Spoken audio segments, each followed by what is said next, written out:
laying in my bed, crying over a shattered picture of a memory that was once you and me.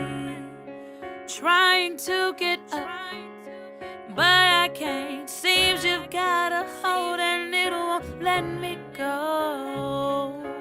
I tried to call you, but no answer. Seems you've managed to replace me just like that.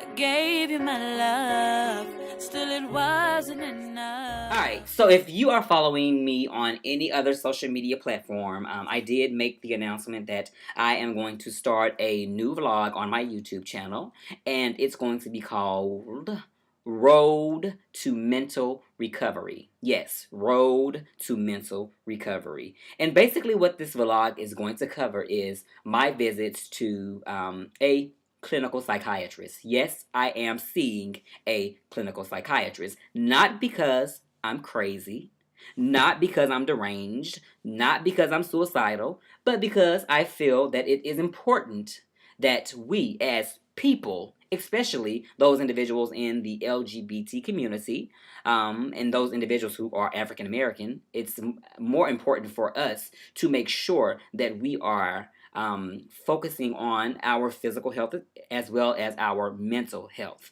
I believe that if the majority of us took advantage of the mental health services that we have in the community, I think that there would be a huge drop in the suicide rates.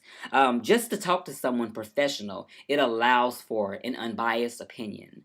Someone who will not judge you based off of what you have done in the past. Someone that you can tell everything to, even your intimate secrets, and those secrets are safe with them. So yesterday was my very first visit with this clinical psychiatrist, and I'm telling you, just a 1-hour session with this lady made me feel a world of difference. Like after I left there, I felt like a load had been lifted off of my shoulders. Now, what I'm going to do after I leave each visit is I'm going to share some of the important things that that she actually shared with me. So we're gonna start. And it was very, very, very, very hard for me growing up. And because I went through all of those things, I was scarred. I was scarred physically, I was scarred mentally, I was scarred emotionally.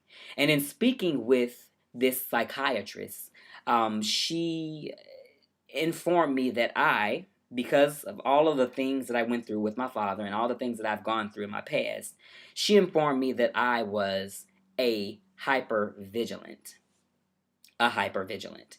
And what a hypervigilant is it's almost like paranoia, if you will. Someone who is hypervigilant, they are always afraid of what's going to happen next.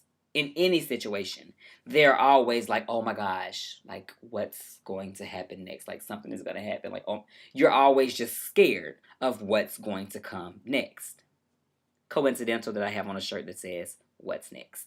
Oh, if you haven't checked out web series What's Next, be sure that you check it out. The link is going to be in my bio. But anyways, back to what I was saying. So yes, she informed me that I was a hypervigilant. So I learned that about myself on yesterday. I also learned that as I explained to her all that I've gone through with growing up and all that I've gone through with dating, she also informed me that I have the tendency to beat myself up a lot. She said, and it makes sense because of all that you have gone through, why you continue to beat yourself up and you find it so hard to forgive yourself. She told me, what you need to do is put the hammer down. You need to put the hammer down and stop beating yourself up for things that have happened in the past. Like beating yourself up now for those things, like it's not going to change the fact that those things happened, right? Another thing that she told me, she put some things into perspective.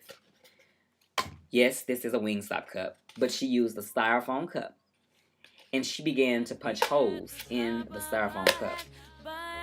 Now, this is after I told her about a relationship that I was in with a guy for about a year and a half. There were many signs that presented themselves. However, I gave him the benefit of the doubt and I ignored those signs, right? All right, so this is what my life looked like. Because of all that I've gone through, this is what my life looked like. The mental, physical, and emotional abuse that my father put me through. This is what it caused. All of these holes. These are mental, emotional, and physical scars. These holes, right? So, in dating, whenever you go into a relationship with somebody, you go into a relationship with someone whose life looks just like this. It's unhealthy, right? So, I'm already going into a relationship. I'm running that risk of an unhealthy relationship because both of us are unhealthy. Both of our lives look like this. This styrofoam cup with all of these many, many, many, many, many different holes. Holes from things that have happened in the past, things that we're still carrying on, holding on to. This is what our lives look like.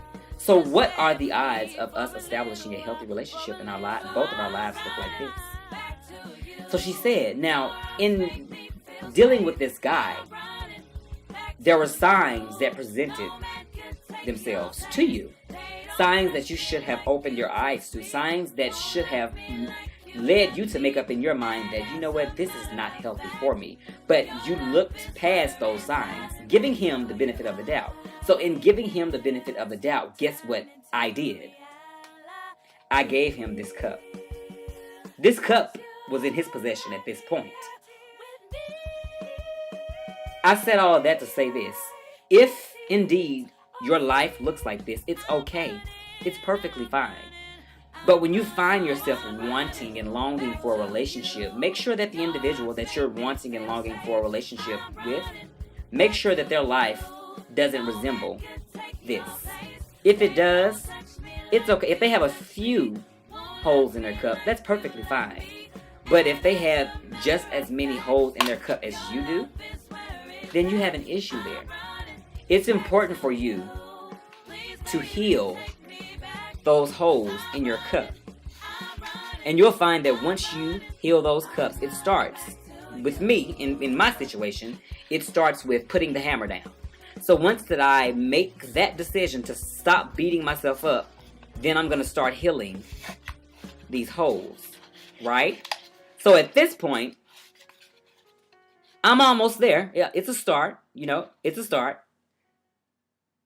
So we're on to something positive, right?